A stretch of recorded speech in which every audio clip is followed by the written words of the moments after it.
Vous vivez votre vie, ou du moins vous vivez une vie. Et je dirais même que vous ne la vivez pas, vous la subissez parce qu'en fait, vous en êtes là où vous en êtes aujourd'hui parce que vous avez fait des choix. Ces choix n'étaient pas forcément conscients. Vous avez peut-être subi l'effet de masse, c'est-à-dire que vous avez suivi le mouvement. On vous a dit qu'il fallait faire des études, qu'il fallait avoir des diplômes pour avoir un bon job. On vous a dit aussi de bien choisir votre partenaire parce qu'il fallait vous marier et avoir des enfants. Et tout ça, entre autres, c'est ce qui vous a mené là où vous en êtes aujourd'hui. Mais il se peut que vous n'ayez pas pris conscience que vous pouvez choisir votre vie. Vous avez cette liberté-là. Vous avez la possibilité de faire tout un tas de choses. Et tout ne dépend pas des diplômes, des compétences ou connaissances que vous avez aujourd'hui, de l'argent que vous avez pu gagner, de la qualité que vous pouvez avoir en tant que personne, ou bien encore quelque part de votre motivation ou de votre ambition. Il y a une chose qui est sûre aujourd'hui, c'est que vous avez la liberté de tout un tas de choses, sauf qu'il faut en prendre conscience pour pouvoir l'utiliser. Vous vous dites peut-être qu'aujourd'hui vous êtes salarié et que vous ne pourriez jamais être entrepreneur, que vous ne pourriez jamais gagner beaucoup d'argent, que vous ne pourriez pas avoir la vie que vous voulez parce que vous n'avez pas les diplômes, parce que vous n'avez pas de connaissances, parce que vous n'avez pas de compétences et parce que de toute façon il faut arrêter de rêver. Vous n'êtes pas taillé pour être un entrepreneur ou être un millionnaire. Et ça, c'est ce qui vous bride, ça, c'est ce qui vous met des freins, ça, c'est ce qui vous met dans une prison, qui vous fait penser aujourd'hui que vous n'avez aucune liberté pour choisir votre vie. C'est une énorme erreur que de penser que votre vie dépend de ce que les autres pensent et peuvent imaginer comme vie pour vous dès l'instant où c'est votre vie. Vous êtes en vie aujourd'hui, vous ne savez pas pour combien de temps. Alors prenez la liberté de faire de votre vie celle que vous voulez qu'elle soit. Choisissez-la, ne la subissez pas. Faites des choix pour déterminer ce qui vous convient, ce que vous voudriez dans votre vie.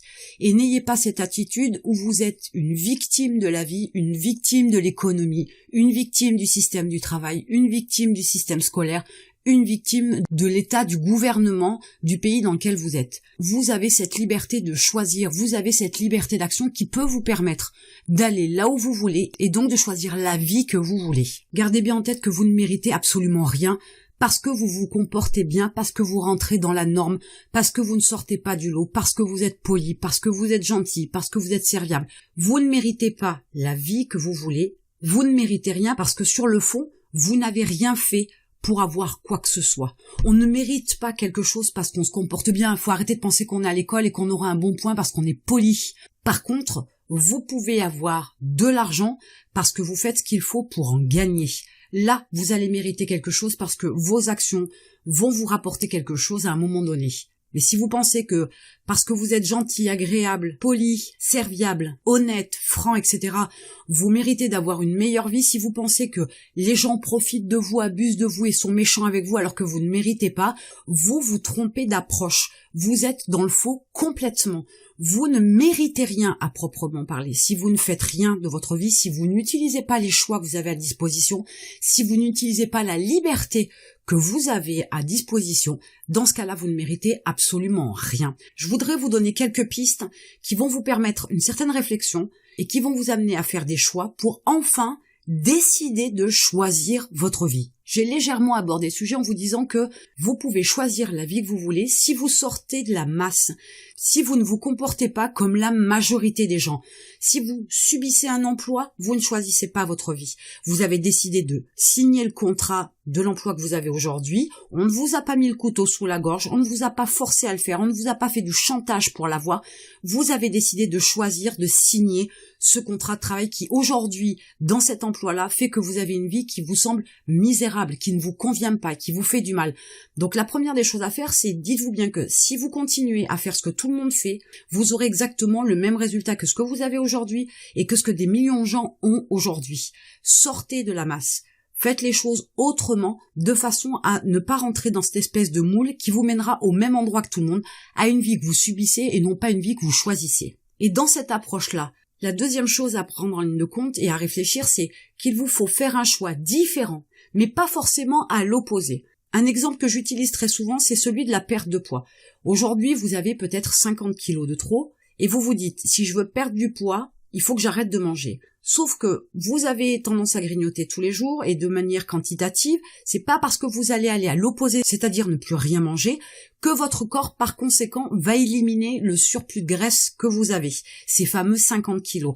Bien au contraire, vous allez l'affoler votre corps, tout comme vous allez perturber votre cerveau. Et à ce moment-là, votre corps va être en dysfonctionnement et ça va être plus compliqué et vous risquez d'être malade et vous risquez d'abîmer votre corps plutôt qu'autre chose. Donc au lieu de faire un choix à l'opposé, pensez à faire un choix différent. Alors, bien sûr, on va parler de sport, bien sûr, on va parler de régime, mais on peut aussi parler de psychologie et il est évident que le bien-être dans votre tête va se voir sur votre corps. Donc peut-être qu'au lieu d'aller sur un régime, au lieu d'aller sur du sport, peut-être travailler sur vous-même parce qu'il y a forcément quelque chose qui ne va pas. Alors si la cause est physique, il faut peut-être se faire soigner bien évidemment, mais bien souvent elle est psychologique. Travaillez sur vous-même. Il est important d'aller sur un chemin peut-être différent, d'aborder la cause sous un autre angle pour pouvoir trouver ce qui va vous permettre d'être différent et donc de perdre ces fameux 50 kilos. Et une fois de plus, ne soyez pas pressés, c'est pas quelque chose qui se perd en une semaine. Donc faites des choix différents de ce que vous avez fait jusqu'à présent, mais pas forcément à l'opposé, parce que l'opposé ne vous donnera peut-être pas forcément un résultat à l'opposé, c'est-à-dire ce que vous aimeriez. Donc réfléchissez bien à vos choix, de façon à ce qu'ils ne soient pas forcément à l'opposé, mais qu'ils soient différents pour vous amener au résultat que vous souhaitez. Ensuite, il y a une chose qui est très claire, c'est que pour avoir la vie que l'on veut, pour choisir sa vie, il va falloir faire des sacrifices. Ces sacrifices peuvent être très différents. Ça peut être, par exemple, de comprendre que votre partenaire de vie n'est pas la personne qui vous convient. Et dans ce cas-là, il va peut-être falloir vous en séparer. C'est peut-être elle qui vous tire vers le bas ou elle vous tire dans un sens qui ne vous convient pas, qui ne va pas vers la vie que vous souhaiteriez avoir.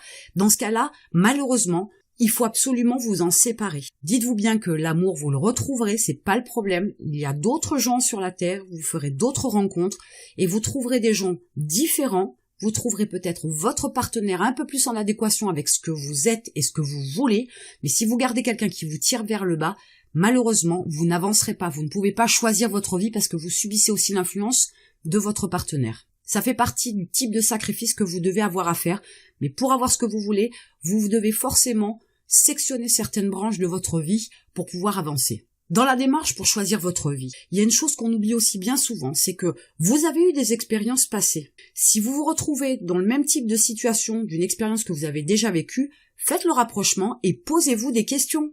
Servez-vous de ce que vous avez vécu, de comment vous avez réagi, des choix que vous avez faits et de voir les résultats que ça a donné. Si ce parcours-là sur la première expérience n'a pas donné ce que vous souhaitiez, eh bien dans ce cas-là, si vous vous retrouvez dans la même situation, ne refaites pas la même erreur, ne reproduisez pas le même processus de réflexion et d'action. C'est que ça ne vous mènera une fois de plus qu'au résultat que vous avez eu précédemment. Vous ne faites encore pas le choix de votre vie. Le choix de votre vie passe aussi par le fait de vous découvrir, de savoir ce qui vous convient, de ce qui vous va et de ce que vous voulez. Soyez respectueux de ce que vous êtes. Vous ne devez pas être ce que les autres veulent que vous soyez. Donc utilisez vos expériences passées pour pouvoir faire ce qui est en adéquation avec vous-même, peut-être au détriment des autres, mais malheureusement c'est comme ça que ça fonctionne, mais vous devez être au moins en adéquation avec vous-même pour pouvoir avancer et choisir votre vie. Et je le dis bien assez souvent, votre vie est très courte, vous ne savez absolument pas quand est-ce qu'elle va s'arrêter, donc limite chaque jour est le dernier jour de votre vie, et c'est pour ça qu'il faut faire un maximum de choses, et c'est pour ça qu'il vous faut oser plutôt que de rester passif dans votre vie. Essayez aujourd'hui de faire un choix, essayez aujourd'hui d'ouvrir une porte ou de l'enfoncer s'il le faut. Choisissez aujourd'hui d'avoir une action qui vous permette de choisir votre vie, de choisir le chemin que vous voulez prendre. Osez plutôt que de rester passif face à la vie. C'est une approche aussi qui est nécessaire pour déterminer les grandes lignes de ce que vous voulez et d'agir en conséquence. Si vous vous limitez, que vous restez passif en vous disant « c'est la vie, il fait mauvais, alors c'est comme ça », tous les résultats de cette passivité ne seront que des choses que vous subirez et non pas des choses sur lesquelles vous aurez le contrôle. Et tant que vous n'avez pas le contrôle, votre vie ne vous plaira pas. J'ai déjà abordé en partie le fait que vous ayez une liberté. Vous avez une très grande autonomie dans la vie, peu importe dans quel pays vous êtes. Vous pouvez utiliser votre liberté pour faire de votre vie ce que vous voulez qu'elle soit.